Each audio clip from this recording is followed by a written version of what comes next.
রোজের রোজ আমি কাজ করি, ঠিক আছে, আর সংসারে প্রতিদিন যা যা কাজ করি, যত কষ্ট করে আমি যে মেনটেন করে চালাই, সেটাও আজকে তোমরা হয়তো বুঝতে পেরেছো, সেটাই আমি তোমাদের সাথে শেয়ার করে দিলাম।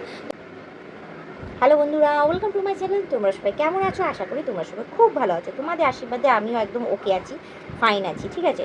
তো যাই হোক, এই দেখো গরমে আর পাচ্ছি না গো, দেখো কত বেলা হয়ে গেছে। আর আজকে সকাল থেকে একটু বসে নি, আজকে সকাল থেকে কেমন টাইপের জল পড়ছে জানো কলে?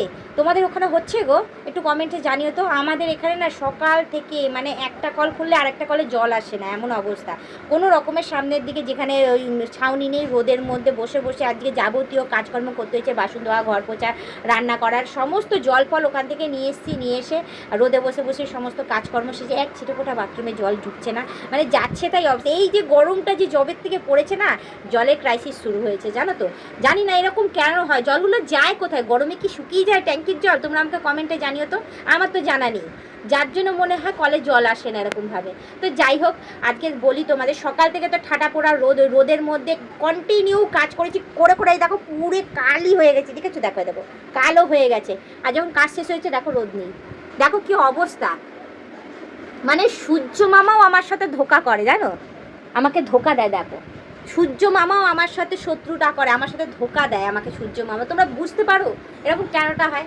সারা সকাল থেকে ঘুম থেকে ভোর 5:30 থেকে রোদ শুরু করে, 5:30 থেকে শুরু করে একদম পুরো 12:30, 1টা 1:30 পর্যন্ত রোদ ছিল, ঠিক আছে। ওই রোদের মধ্যে পুড়ে পুড়ে যাবতীয় কাজকর্ম করি, জানো আমার রোজ কাঁচা থাকে, কাঠ না কাচলে আমার হবে না।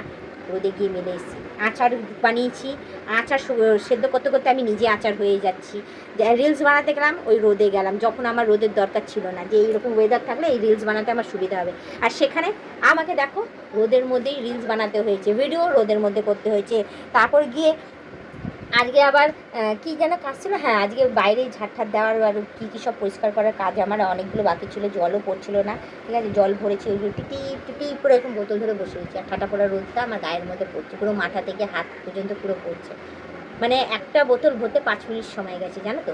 তো যাই হোক, কিছু করার নেই, আমাকে তো খাওয়ার জলটা তো ভরতে হবে। খাওয়ার জল ভরেছি অতক্ষণ সময় নিয়ে, বালতি ভরেছি, দুটো বালতি, হ্যাঁ রান্নার জল, তারপরে গিয়ে সবার স্নানের জল সেগুলো ভরেছি, মামামের স্নানের জল ভরেছি, সমস্ত কিছু ভরে তারপর রেডি করে এই এখন বসলাম যে যাক গিয়ে সকালে তো স্নান হয়েছে, অ্যাটলিস্ট এখন গিয়ে স্নান করব।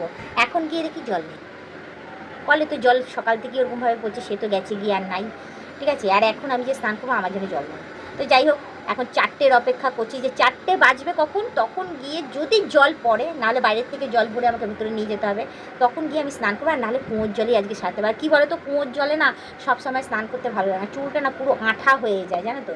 আর এখন জবেতে গরম পড়েছে, গরমের মধ্যে না আমি ওই মাথা ভিজিয়েই স্নান করছি, 2বারই স্নান করছি, তো মাথা ভিজিয়েই স্নান করছি, যার জন্য না হ্যাঁ ভাবছি যে না, কালকে তো শ্যাম্পু করেছি, কালকে অ্যাটলিস্ট কোরের জলে শ্যাম্পু করেছি, আজকে কুয়োর জল দেবো না। কুয়োর জল দিলে না 3 দিন পর পরই আমাকে শ্যাম্পু করতে লাগে, পুরো চুল আঠা হয়ে যায়, কেমন চিপচিপে হয়ে যায় জানো তো, ভালো লাগে না। তো যার জন্য আমি 4টে পর্যন্ত ওয়েট করছি যে 4টের সময় জল আসবে, তারপর স্নান করবো। নাহলে জল আছে, কুয়োর জল দিয়ে স্নান করলে বেশ ভালোই লাগে, ঠান্ডা ঠান্ডা লাগে, কিন্তু মাথায় দিতে পারবো না, এটাই হচ্ছে সমস্যা। তো যাই হোক, সূর্য মামার কথায় আসি, সূর্য মামা এরকম করতে পারে বলো তো আমার সাথে? সকাল থেকে রোদ দিল, যখন কাজ শেষ তখন রোদটা চলে গেল। তো যাই হোক, তোমাদের সাথে এরকম হয় কিনা অতি অবশ্যই কমেন্টে জানিও। আমার সাথে যা যা হয়েছে আজকে সকাল থেকে তোমাদের সাথে শেয়ার করে নিলাম, তো কিছু মনে করো না, ঠিক আছে। আমি তো ক্যামেরার সামনে এসে তোমাদের সাথে তো শেয়ার করি। তো যাই হোক, তোমাদের সাথে তো সেটা শেয়ার করলাম। আর তোমাদের এটাও জানাই, হ্যাঁ, যে তোমরা দেখছোই যে রোজের রোজ আমি কাজ করি, ঠিক আছে, আর সংসারে প্রতিদিন যা যা কাজ করি, যত কষ্ট করে আমি যে মেনটেন করে চালাই, সেটাও আজকে তোমরা হয়তো বুঝতে পেরেছো, সেটাই আমি তোমাদের সাথে শেয়ার করে দিলাম। তো তোমরা কমেন্টে জানিও আমার মতো প্রতিদিন সংসারটাকে কষ্ট করে কিভাবে চালাও তোমরা, সেটা কিন্তু অতি অবশ্যই কমেন্টে জানিয়ে দিও, ঠিক আছে। আমি কিন্তু মিথ্যা কথা বলি না, কারণ তোমরা জানি যে আমি কাজের ভিডিও থেকে শুরু করে সমস্ত কিছু আমি তোমাদের সাথে শেয়ার করি। আর তার মাঝখানেও যেদিন কাজের ভিডিও তুলি না, সেদিনও সমস্ত কাজকর্ম রেগুলারই থাকে, রেগুলার সমস্ত কাজ মেনটেন করে আমাকে আমার ভিডিওটা শ্যুট করতেই হবে। মানে তোমরা বুঝতেই পারছো, সংসারের যাবতীয় সমস্ত কাজকর্ম মেনটেন করে সেগুলো সাজিয়ে গুছিয়ে রেখে, আমার মামাম রয়েছে, মামামকে খাইয়ে দাওয়ে তোমাদের দাদাকে রেডি করে দিয়ে আবার সমস্ত কিছু আমার বিছানার উপরে সমস্ত সেইগুলো গোছগাছ করে নিয়ে তারপর গিয়ে হ্যাঁ সমস্ত সংসারের কাজ সামলে নিয়ে তার মধ্যে আমি আমার ভিডিওটা আমি শ্যুট করি। দেখো দেখেছো তো আমার কত কাজে। তো অতি অবশ্যই আমার মতো যারা যারা কাজে রয়েছে অতি অবশ্যই কমেন্টে জানিয়ে দিও, ঠিক আছে। তো যাই হোক, যদি ভালো লাগে অতি অবশ্যই লাইক শেয়ার কমেন্ট করো, ঠিক আছে। আর যদি নাও ভালো লাগে তারপরেও বলবো, অতি অবশ্যই ভালোবাসা দিও, ঠিক আছে। তো আজকে ব্লগ ভিডিওটা শেষ করার আগে একটা কথাই বলবো, প্লিজ আমাকে সাবস্ক্রাইব করে দিই, বেল আইকনটা টুক করে টিপে দিই, অল নোটিফিকেশানটা অন করে দিও। আর যারা এখনও পর্যন্ত মেম্বারশিপটা নাওনি তারা তাড়াতাড়ি করে মেম্বারশিপটা নিয়ে নাও। পারলে তোমাদের বন্ধু বান্ধব যতজন আছে সবাইকে বলো মেম্বারশিপটা না নিলে ভালো কথা, নাহলে তোমরাই দেখতে থেকো, তোমরাই টিকে থেকো, এভাবেই আমাকে হেল্প করে দিও। তো আজকে ব্লগ ভিডিওটা এখানেই শেষ করছি, আবার অন্য দিন অন্য কোনো সময় আমি ব্লগ ভিডিও নিয়ে হাজির হয়ে যাবো। আজকের মতো টাটা বাই বাই, সুস্থ থেকে এভাবে আমাকে দেখতে থেকো, আমার পাশে থেকো, আর আমাকে প্রচুর পরিমাণে সাপোর্ট করে এগিয়ে নিয়ে যাও।